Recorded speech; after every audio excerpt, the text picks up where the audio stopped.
All right. Let's roll sound. 103, take one. Let's roll camera. Camera speeds. This is 103, take one.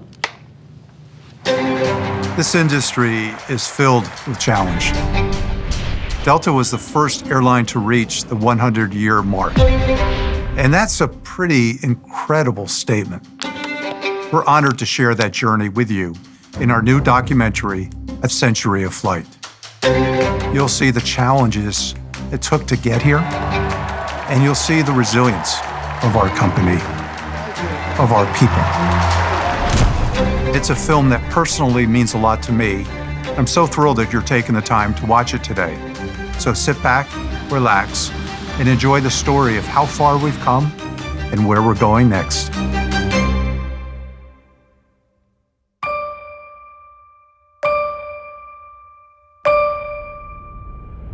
I've given a lot of speeches, but this is one of the biggest I'll ever do. You only turn 100 once. There's something unique about this company that's important to share. Please welcome to the stage our CEO, Ed Bastian. So how on earth does an airline survive for 100 years when the odds have been stacked against us over and over again?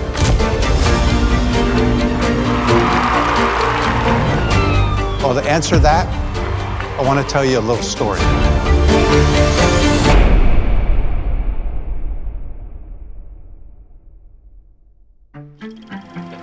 This is Delta in 1925. Delta was the first company in the world to use airplanes for crop dusting. Surprisingly, we started as a crop dusting company. But our founder, a man named C.E. Woolman, thought much bigger. Delta's first passenger flight went from Dallas, Texas to Jackson, Mississippi. And believe me, it was not for the faint of heart.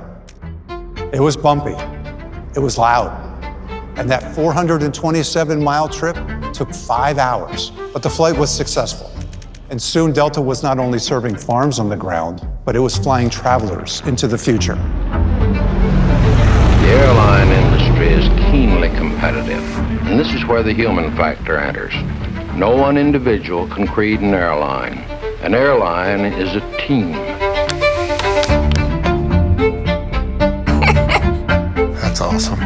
Delta 702. Aviation, it's the ultimate team sport. It takes everybody doing everything well every day to make this really complex system work. You've got hundreds of airplanes with unsupervised pilots and flight attendants and gate agents and baggage. Any one of them can stop and make it break down, and each rely on the other. You see, Mr. Woolman was a visionary who had a secret to making his company successful. Invest in the employees first. And he spelled this out in a small blue and gold book that he gave to every employee. Take care of your people, Woolman said, and they'll take care of your customers.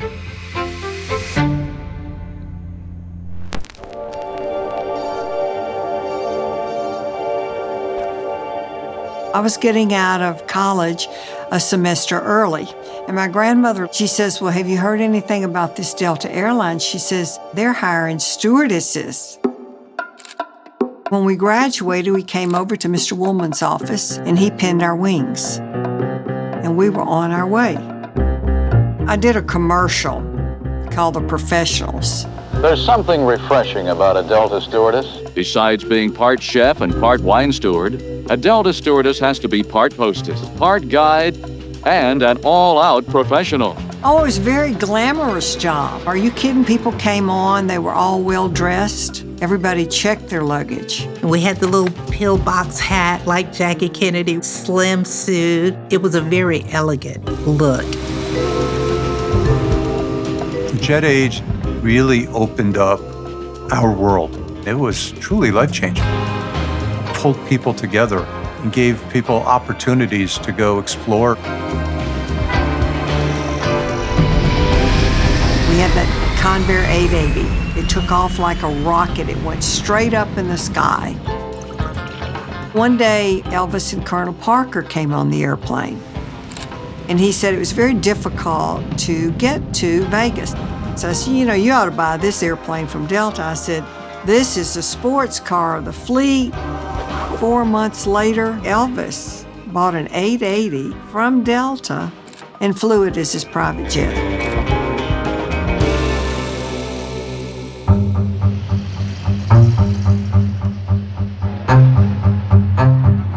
Delta's history is America's history. We have faced unimaginable challenges together, and I can't help but think about how amazing it is that we've not only survived, but we've thrived. We actually facilitated Atlanta turning into one of the largest commercial centers in the entire world, not just in the Southeast. Delta has a willingness to try the things that other people talk about and to be upfront about their values. Mr. Woolman really centered the airline on the people and being a great employer of people. They were on the front lines, advancing civil rights and investing in the people who lived in Atlanta, who were both black and white. Next trip, fly Delta. Once I was hired by Delta, I was just so excited. I called all of my friends, I called all of my relatives. I was the first Black flight attendant hired in the South for Delta Airlines. I'd never lived away from home before. This will be the first time I'll be away from my family. On one of my flights, we had a layover in Mississippi. When we got to the hotel, they wanted to segregate me from the rest of the crew. This was during the time of bombings and all those kinds of things. But there was a captain on that trip. He told them, no, I want you to get her a room near everybody else, and I want everybody to feel safe. It made me feel wonderful that I was with the right company. It was almost like Delta became my parent after I moved away from my biological parents. We were all young single women, so we were all very close. You know, I thought I would be like everybody else, and I would work a few years, see the world, but you know, life throws you curveballs, and you just adapt to what's given to you. I had dated this man all through college, and he was the kind of guy that everybody loved. He had a great sense of humor. He just asked me if I wanted to spend the rest of my life with him. And I said, well, I guess I do. He always wanted children, and so did I at the time. But you know, he was killed in Vietnam. It was hard being at a military funeral with taps, 21-gun salute. It's tough. But Delta made sure that all my stewardess friends and managers were there at the funeral. It was very heartwarming to me to have them support me the way they did. When Mr. Woolman passed away in 1966, the world that he left behind was changing fast. But we face the possibility of gasoline shortages even as early as this summer. The airline business is one of the most volatile industries in the world. You think about all of the external threats that influence us on a daily basis. It's not known for certain just how long this shortage of aviation fuel is going to last. Before the 70s, U.S. airlines were regulated by the U.S. government. Now, that all changed under the presidency of Jimmy Carter. In the regulated era, the Civil Aeronautics Board, they decided where the airlines would fly and how much the ticket prices would be. Delta was confined to the Southeast. Northwest Airlines was confined to the Northwest. The Airline Deregulation Act of 1978 ended that. Allowing airlines to compete on fares and routes for the very first time. It's a huge win for consumers because fares plummeted, but it also massively disrupted our industry. Quickly, it became a race to the bottom. Delta was in jeopardy. But we look back to that wisdom in the handbook that our founder gave out. We gave our employees a raise, and you'll never believe what they did for us. In the news, workers who are doing something for their company. They're arranging to buy Delta a little gift. Okay, that was a good idea. Yeah. The Wall Street Journal had published an article saying Delta had made a very bad move, giving all of their employees a raise during this hard time. And that kind of got our dander up. We were all just sitting around and just making light conversation about, well, Delta has been so good to us. We should do something for Delta. We kind of looked at each other and said, well, maybe we should take part of our raise, pay for that first airplane. And it snowballed from there. They picked out a Boeing 767, the newest airliner on the market. We didn't know anything about buying an airplane. We'd never bought one before. They told us that it would be probably $30 million, maybe a little more. And we looked at it and looked at each other and said, well, here we go. Here we go. We felt like the employees would be willing to give a portion of their raise back, and that might add up to be enough to buy an airplane. It was amazing, the number of people that volunteered. The spirit of Delta. That's how much the employees believed in Delta Airlines. What an amazing and audacious idea. And thanks to them, Delta made it through when so many other airlines could not. Iconic airlines like Pan Am, Eastern, and TWA would all eventually fail. In fact, we didn't just recover, we grew. In 1991, we became the largest U.S. carrier across the Atlantic. The 90s was a great time for the airlines. Airlines became very much part of the pop culture. There was even an episode of Ellen that was filmed at a Delta terminal and on a Delta plane. Today we're doing our very first daytime show on a plane. Let's everybody get in an upright position and dance. Delta was taking on the world. And based on my own life experience, it was a place that I wanted to be. I didn't take my first flight till I was 25 years old. I can still remember it quite vividly. To me, signified I made it to the next level of my career. I grew up in Poughkeepsie, New York, as the oldest of 9 kids, so things were always a bit chaotic. But I learned that if we took care of each other, we'd come out of it okay. I came to Delta in 1998. I joined as the controller for the company, so it was a significant role. As a customer, I knew the product really, really well. I was a big road warrior, traveling the world almost every week. And so I thought, this airline thing can't be that hard. At that time, the company was doing pretty well. We had just gotten pay raises. We feel like we were on the upswing. And in the blink of an eye, We have unconfirmed reports this morning that a plane has crashed into one of the towers of the World Trade Center. I remember the immediate call to action to get all the planes in the sky and the ground, to account for all of our people. It was surreal. When you're on our campus, there's always a background noise. There's always a plane in the sky. And the silence was stunning. Being in the JFK airport, where we were, we could see the smoke, from the buildings. Ended up having to take a train home 5 days later. And I remember being in Grand Central, sitting there with 2 firemen who had been, down at Ground Zero. And one had been there looking for his brother. And, I will never forget that moment as well. And my leader asked me, said, "Allison, we want you on a plane on Monday to fly to Boston." And I was scared to death. I don't know that I've ever admitted this before, but I was scared to death. But I knew Delta was never going to put me in a situation that was not safe. I also knew that I had to be a role model for flight attendants because we had to get the operation back running. Life as we knew it changed dramatically Tuesday, September 11th.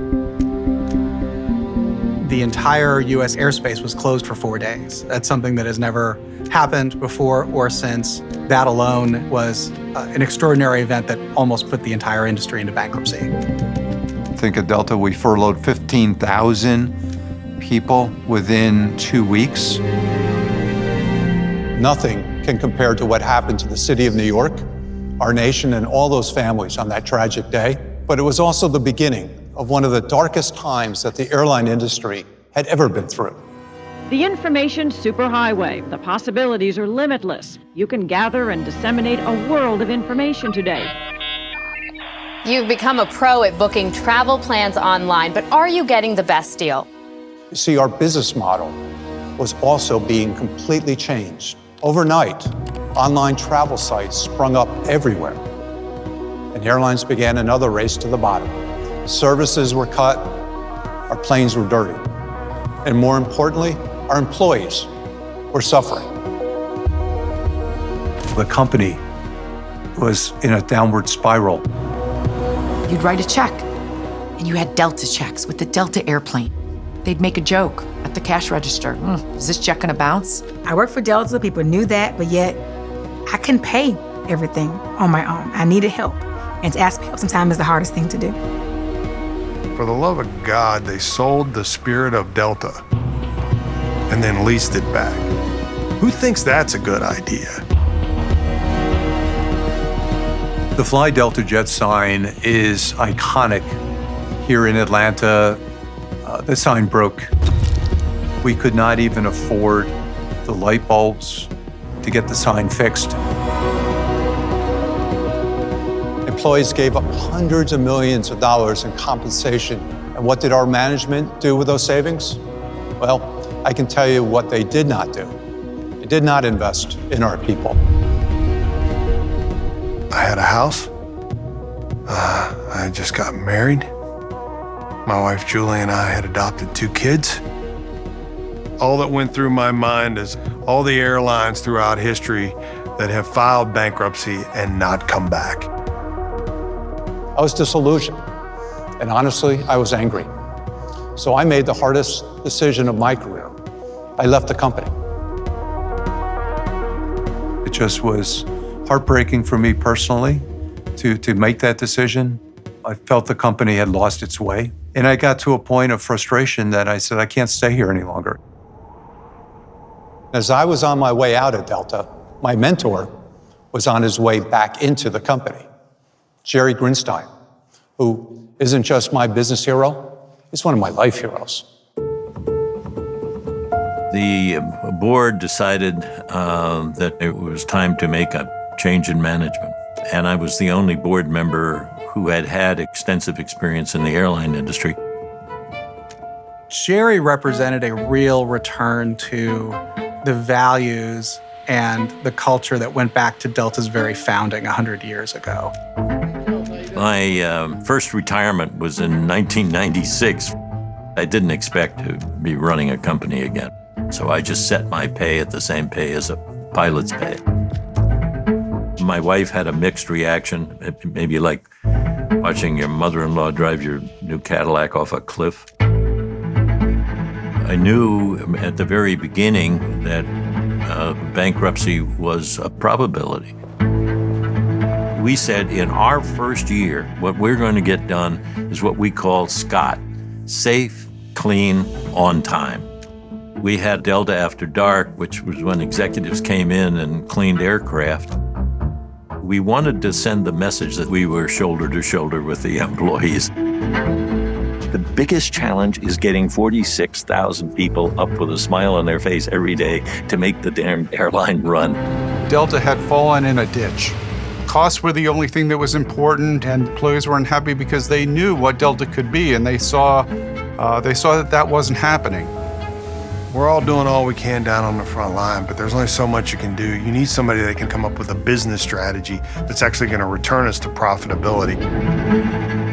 Ed Bastian, in some ways, is a secret weapon. Some people would say that people who major in accounting are bean counters. But Ed is someone who understands the beans, but also understands the vision. He was the one person that understood the economics, the finances, the personal relationships. My problem was to persuade him to come back. How'd you do that? I said, Ed, it's time for you to come back. In my heart, this is where I needed to be. But my family thought I was crazy. when I told them I was taking a 50% pay cut to go back to Delta. I knew we had a window of time to make a difference here. I believed in that window more so than I believed in my fears.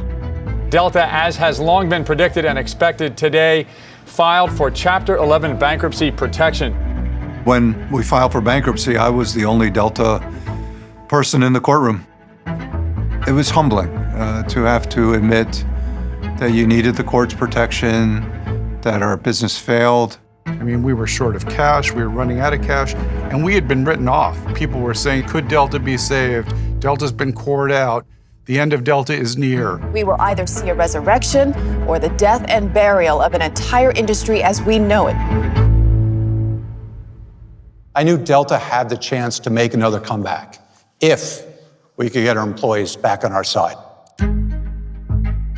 This is a company that means a lot to me. It's based in Atlanta. I'm from Atlanta.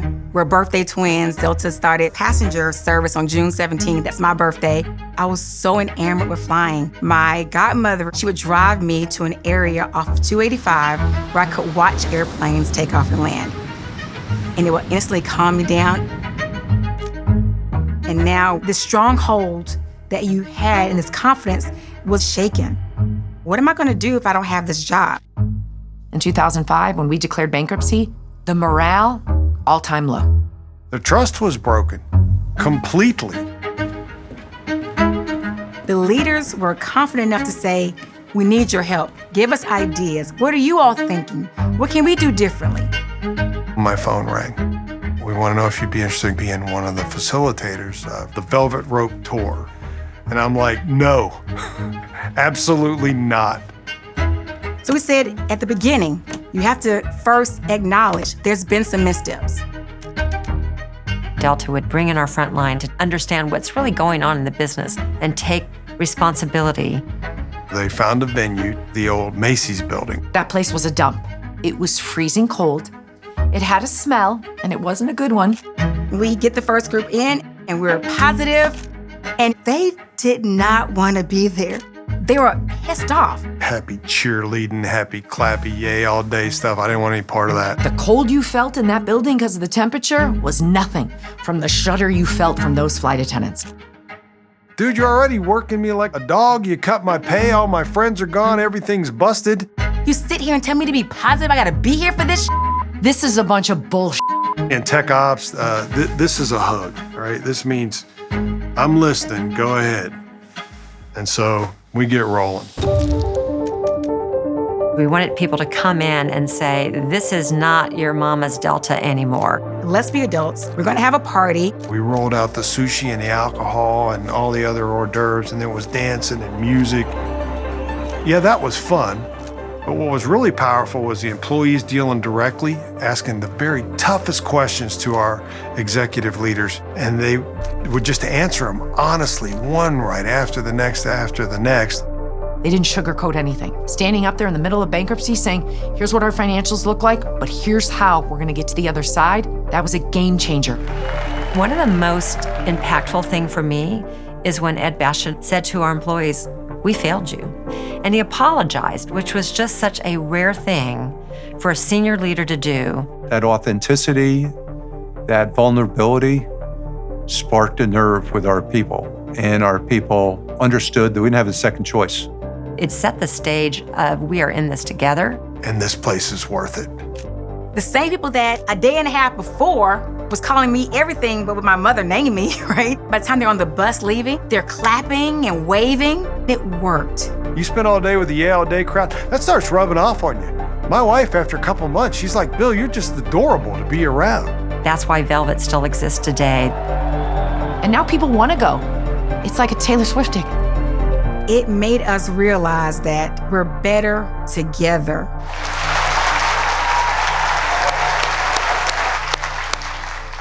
We gave our employees accountability, and they gave us hope. I could feel the change in the air. Breaking out today at 180 Peachtree, the old Macy's building, launching the new Delta. Kumbaya, my Delta. Kumbaya. The spirit, the fire was back.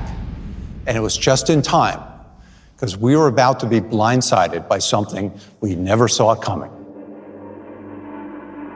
My wife was in the kitchen. It was 5:30 in the morning. I was shaving. She rushes into the bathroom and says, "Oh my God, US Air is going to do a hostile takeover on Delta." My phone was ringing off the hook. U.S. Airways making an $8 billion offer to buy Delta. What does it mean for you? CNBC's Liz Clayman has more. Liz, good morning. Good morning, Meredith. This is absolutely stunning news for... I was angry. I was, after all of this work, they thought they could take over what we had built. The U.S. Airways proposal just doesn't make sense for Delta. We believe it is structurally flawed. Basically, I had a two-word answer to them that I used, and it wasn't happy birthday. What was it? You. The opposition had raised an enormous amount of money, and they made a very strong case that they were the right ones to bring Delta into the future. We will move on to the committee's hearing on the state of the aviation industry. I'm Doug Parker, Chairman and Chief Executive Officer of U.S. Airways. Parker came in with his legion of attorneys, and I came in with just me and all of the pilots and flight attendants in uniform. Everybody was like, no, this is our house, this is our culture, this is our airline. We also have members of Delta's board council, the group representing nearly 40,000 Delta employees. They are steadfastly united in their opposition to the U.S. Airways deal. We're building that momentum, and then these people come and say, we're gonna take you? We believe we have an opportunity to make U.S. Airways a better and more efficient competitor through our proposed merger with Delta. They thought this was going to be an easy takeover. Well, we weren't going to have any part of that. I must say, you're an aggressive suitor. But the lady from the South, Atlanta, doesn't seem to want to be forced into this shotgun wedding. We became the hostile ones. It rallied the troops like nothing else we could have done. Parker wants to cut into the bone, he wants to cut into the heart, and he wants to cut into the soul of Delta Airlines. We're not going to let him. Every person in the company was wearing this that says, "Keep Delta, my Delta." They had it around their necks like this. They're handing out these buttons that say, "Keep Delta, my Delta." When you care about something a whole lot, you're willing to do what it takes in order to see the success. We flew plane loads of Delta people wearing their uniform, and we knocked on the doors of our senators, our representatives, and we told all of DC, look at us. We are Delta Airlines. There's one thing we're not going to do. We're not going to go silent and let him take our company. Delta's pilots and workers held an anti-merger rally at the Georgia International Convention Center right next to the airport. They want to play hardball with us? Let us play hardball with U.S. Airways.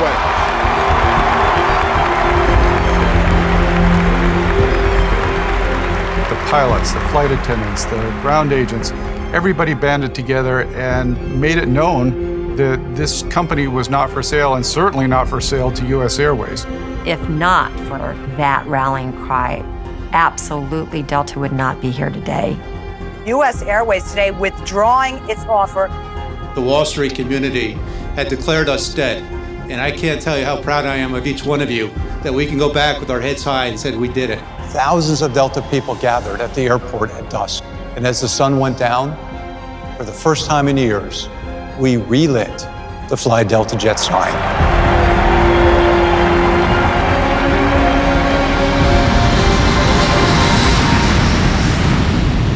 Delta is officially out of bankruptcy. Delta employees celebrate the airline's re-emergence. In just a few hours, the Atlanta-based carrier goes public on the New York Stock Exchange. Congratulations. It was the first time in the New York Stock Exchange history that they brought the opening bell out of New York City and they brought it here to Atlanta. And to celebrate, Delta had passed out thousands of bells to Delta employees and to customers all over. In a few minutes, we all together are going to be opening up the worldwide New York Stock Exchange. Our leader, Mr. Jerry Grinstein.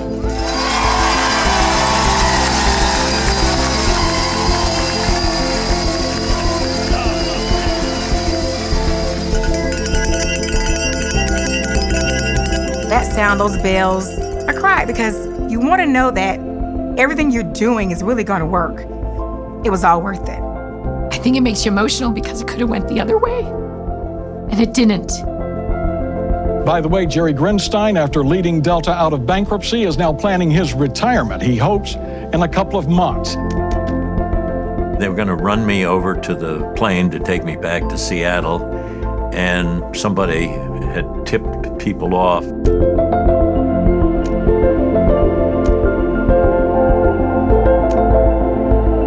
The Delta campus, it was lined with the people we had worked together saying farewell. Hundreds of grateful employees, myself included, lined the street to wave them goodbye. You know, I got a letter from a pilot thanking me for saving his career. Flight attendant thanks you. I was embarrassed, but flattered. We made sure that every single Delta employee got stock in the new company. But there was one person who turned us down, and that was Jerry. It was worth about $10 million, but he refused to take it. And that's how the Delta Care Fund was born. A fund by Delta people like Jerry and the thousands of employees who have contributed since to help any Delta employee who falls on hard times. And years later, it has helped thousands of our people.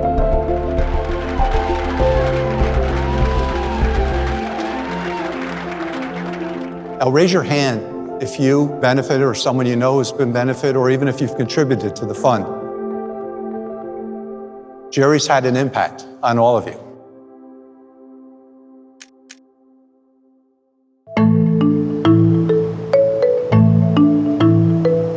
I'm Richard Anderson, CEO of Delta.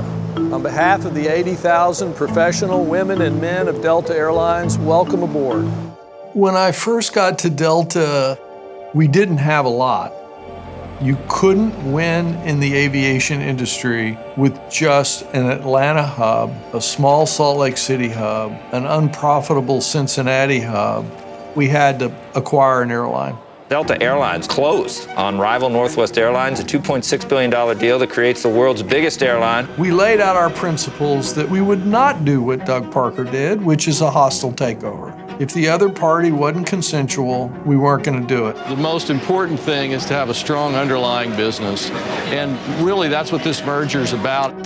We combined the great technical operations of Northwest with the best customer service of any airline in the world. And when you put those two together, you had a power that no other airline ever had. It will have more than 1,100 planes that will fly to 1,100 destinations. We were going to be the first airline in the history of the United States that had a comprehensive route network. And all the other airlines were years behind us. And we needed cash. We had to paint the planes. We had to relocate at all the airports. We had to integrate all the systems, and negotiating a deal with American Express. I believe they gave us $1 billion. We turned on the gas. We just continued to get better and better and better. And we started making money. Everything was just clicking. 8,000 flights, 90% on time. Delta now is the largest airline in the world. And then it was no surprise at all when Ed became CEO. Ed establishing this idea that an airline could truly be a trusted consumer brand. Restoring Delta to what it was, the premium carrier in the industry. And customers are saying, yeah, Delta, you're different. 2019 is one of the most profitable years in Delta's history. It was exciting. Today, the chance to celebrate you for what you do, $1.6 billion, the biggest profit-sharing payout any company has ever had in history. The employees could now see that we were the most respected airline in the world, and they did it, and they were part of it. It's our values that helped us climb to our highest peak, and they helped us survive our hardest fall. We had a wonderful start to 2020. We brought together a number of our leaders to sit them down and do some video interviews. How many companies do that, come back and rebuild that reputation? The resilience and the agility and the courage, it's riveting. and I'm sure responsible for really why Delta is where it is now. You ain't seen nothing yet. What these guys are doing, not seen nothing yet. I'll never forget Ambassador Andrew Young, one of our heroes, brought up COVID. This coronavirus, that's going to have a major impact on the airline industry. We're going to have to address that as we get more and more conscious. It could be some way that as new planes come in, that we flush them clean. He had some real concerns. It was very prescient.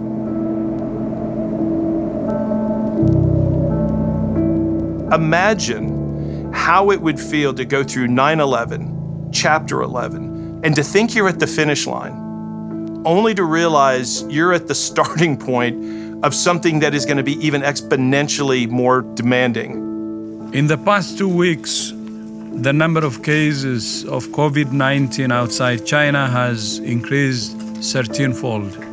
Delta suspending all flights between the U.S. and China starting next Thursday.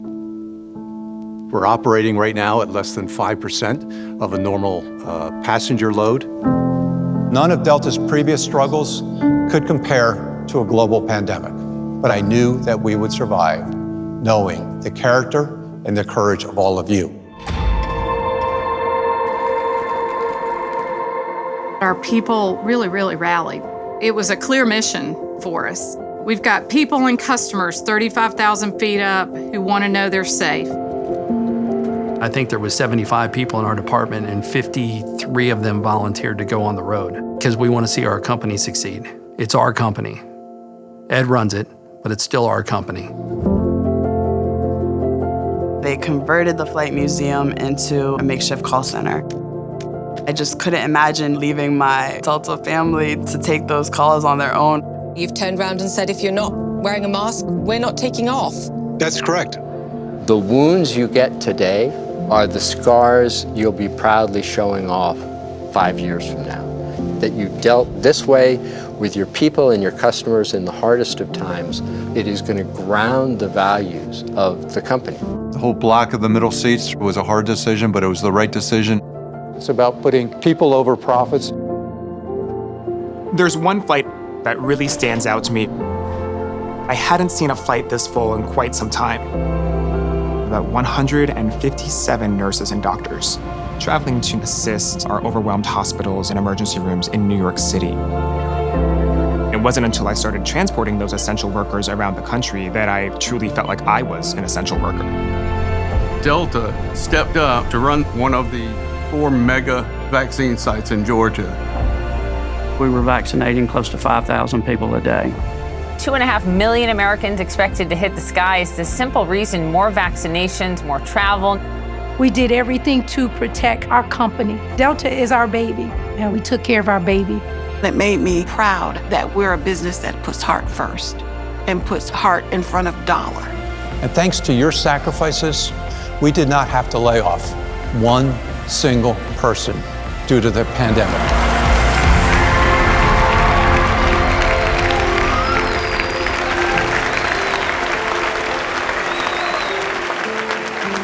Not too long ago, we accidentally stumbled upon a copy of Mr. Woolman's handbook for new employees, tucked away in his desk, which I still use to this day.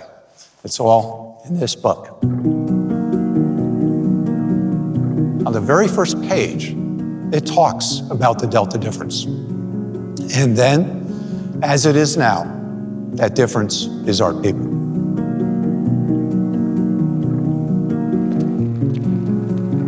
I remember the first day walking into Delta.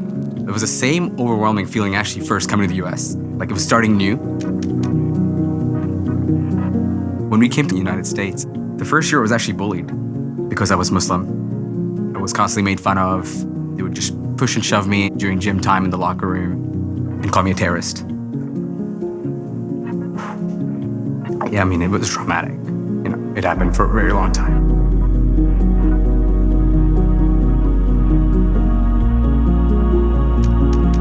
Coming to Delta, I was at ease immediately because the culture is so warm. I actually got hired as a flight attendant, yeah.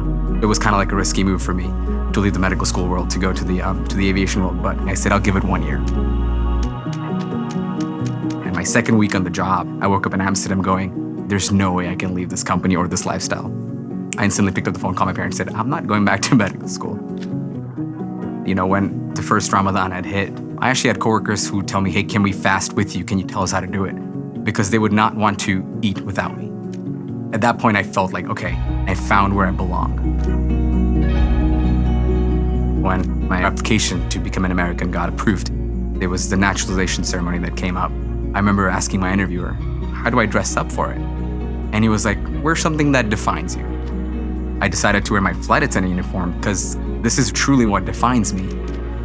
You know, it was a very long journey getting from becoming a flight attendant to becoming a pilot. The first time wearing my pilot uniform, you try it on and walk up to this 3-mirrored area, and finally seeing myself in the double-breasted blazer and the hat was, I took so many pictures, and then my dad was jumping in joy at home. It was surreal. We're at a great inflection point. We sit as the leader in our industry, unquestioned leader. We have our people on our side. Our customers are on our side. We have so much momentum that we have built. Now we get to take it into the next century. If I were to draw an airplane for the future, I would put more wings and have a bigger structure. In the future, planes will be really colorful. Aircraft will have a lot of AI technology. When my grandson looks back at Delta's history, I want him to be proud of the fact that we started the hard work now to create a sustainable vision. I want his generation to have the same opportunities to connect with people across the globe. Welcome to the Sphere. Just 1 in 5 of the world's population has even experienced air travel. The next century of flight will be about uniting the world. A future of limitless possibilities. And behind every innovation are the people who dedicate their lives to pushing ahead. My mom works for Delta, and she works for airport customer service. My mom is the person who starts the flight and gets everybody on there safely. My uncle chooses the music that you listen to, and he also chooses the movies. My mom works at Delta. She's the one who gives you the tickets for like the bags. When I see my dad in uniform, I feel proud. He cares a lot. A lot, a lot, a lot. And I'm just really proud of him.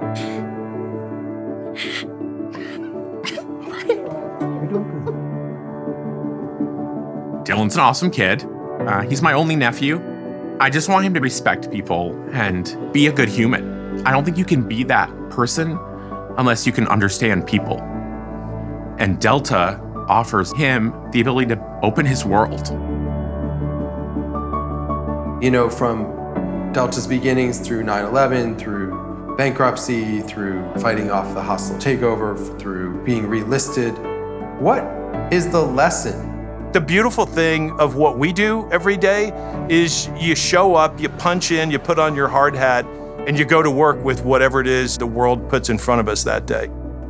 Delta should be a great lesson. It's a story of people working together.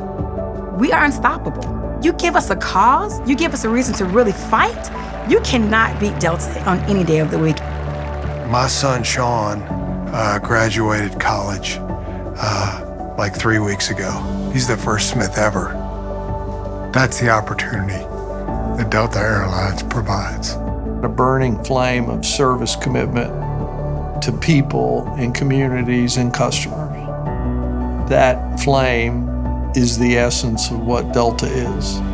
And it's that flame that you've got to keep burning 100 years from now. Please join me in welcoming the Delta Flight Attendant graduating class. Delta has something that everyone looks up to and something that no other airline has. And that's us, the Delta people. I think if you care for one another, you can get through anything. And I think if we can do that and we can connect people, this brand will still be strong in the next 100 years. And that is the Delta difference.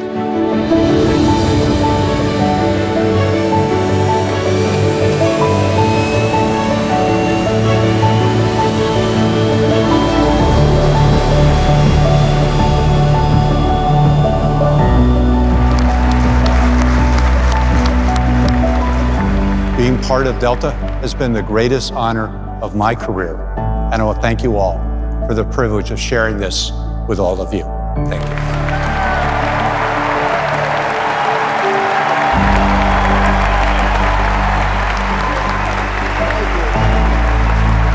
I want to call up a few familiar faces. Kay, Imran, Desiree, Phil, come up and join me.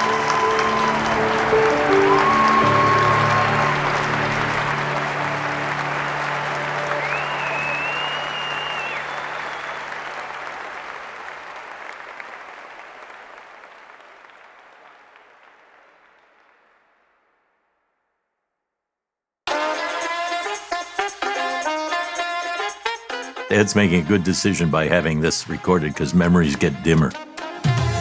I mean, I'm pretty much a Delta nerd. I will tell you that for sure. I will not disclose where the tattoo is, but I'm a Delta nerd for sure.